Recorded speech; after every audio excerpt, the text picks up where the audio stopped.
Welcome back to my YouTube channel, Mira Electronic Computer Shop. Nandito po ako sa Poblacion, Cordoba, Cebu. Kung umagang ito, meron akong ituturo sa inyo paano mag-troubleshoot ng PC.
Yo, magandang umaga sa inyong lahat. Nandito naman tayo sa bagong vlog ko at bagong tutorial na i-share ko sa inyo. Meron tayong PC. Ito yung ayusin natin. Merong sira ito. Natin ito pagkagabi.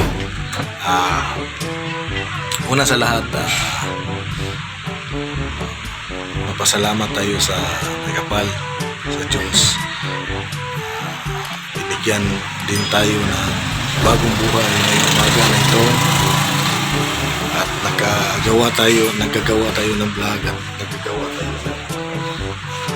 at nagre-repair tayo kasi ngayon. Salamat Lord. At isa pa, magandang araw sa inyong lahat, sa mga nanonood ng vlog ko, mga subscriber, mga hindi pa nagsasubscribe sa akin, subscribe naman kayo dyan para maradagan yung subscriber ko at yung viewer ko. Bago natin i-repair itong PC na to, shout out muna tayo sa mga kaibigan ko at sa mga customer. Shout out pala kay Mr. Bin TV. Palagi yan kumakanta sa Facebook at ayun, busy siya sa kanyang pagre-repair ng PC. Isa po yung computer tech. Magaling yan si Mr. Bin TV. Ben. At isa pa, shout out pala kay Binjay Sumagan. Shout out na pala kay Jitar Mate. So ko yan at kaibigan pa.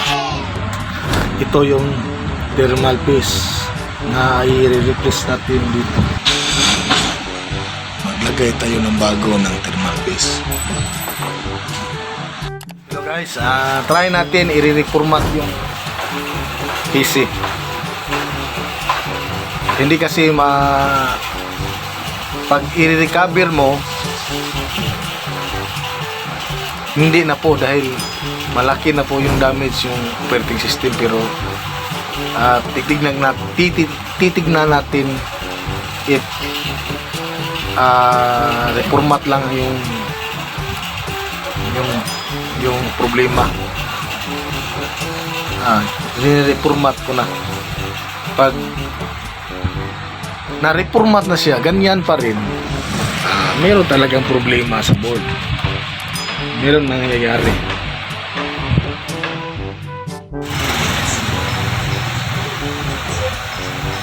Hello guys, malapit nang matapos yung pagre-reformat natin. Pinakat lang ko yung video para hindi masyadong mataas. Malapit na guys. Tapos na po yung pagre-reformat natin. Yung problema niya is corrupted yung operating system niya, kaya nagkaganyan. Pero yung isang problema, yung thermal paste niya, matagal nang hindi na na-replacean. May posibilidad yung una, yan ang cause, but nakurap yung OS. Palagi sigurong nag-press dahil sa init na nagka-overheat na.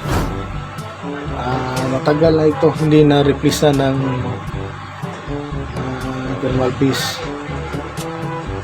itong PC na to. Kaya maraming cause bakit nagkukurap yung operating system ng isang computer. Dahil may ibang, ito galing ito sa Pisonet itong PC. Kadalasan ganyan yung sira dahil yung mga ibang player ng Pisonet hindi mag-proper shutdown, kaya ganon nasira yung operating system, na corrupt. Kahit naka-depress yan, may posibilidad din masisira. Yung depress, protekta yan sa hindi ma-delete yung mga files, at isa pa hindi ma-open yung mga files, hindi ma-copy yung mga hindi ma-virusan yung operating system mo. Pero nakakausa na 100% yung hindi mag-properly shutdown, at isa pa yung wala nang masyadong kapit yung thermal paste sa CPU pa niya, CPU heatsink niya, kaya ganyan. Hello guys, tapos na po yung pag-reformat at tapos na po yung pag-install natin ng games, update, mga Microsoft Word, okay na, at okay na, balik na sa normal. Yan lang po yung sira, repair mo. Alam mo kung paano gawin, mag-troubleshoot.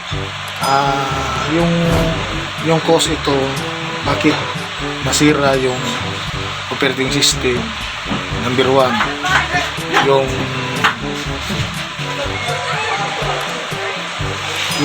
mag-press, yung biglang hindi na magkuhan yung picture dahil sa overheat na siya, mainit yung heatsink dahil sa kulang ng thermal paste or kailangan ng bagong thermal paste. At isa pa, dalawa, yung mga player sa Pisonet, yung mga nagrenta ng Pisonet, mga player, pag time na hindi pa properly shutdown yung PC, ino-off yung voltage regulator, kaya mabigla yung PC. Yan ang pangalawang cause bakit nasisira yung operating system or Windows ng PC mo. Hindi na ito kaya i-recover dahil iba yung OS niya version. At isa pa, malaki ng damage. Kailangan nang i-reformat kasi kala ko hindi sira yung board or RAM, sira yung hard drive. Meron ding masisira hard drive. Bad sector, katagalan, mag-freeze siya. I-restart nyo na naman. At din, pagka open na naman, press na naman. Ganyan talaga yung ibang sira na hard drive. Yung na-encounter ko. Dami. Minsan pare-pareho pero magkaiba yung nasisira. Guys, dito na lang tayo. Sana may nakuha kayong idea sa video ko at tutorial ko, at sana suportahan nyo yung vlog ko at sa YouTube channel ko. Huwag kalimot mag-subscribe at mag-like and share. Dami pa akong i-upload tungkol sa mga paano mag-troubleshoot ng PC. Sige guys, good luck. Magandang araw sa inyo. Bye.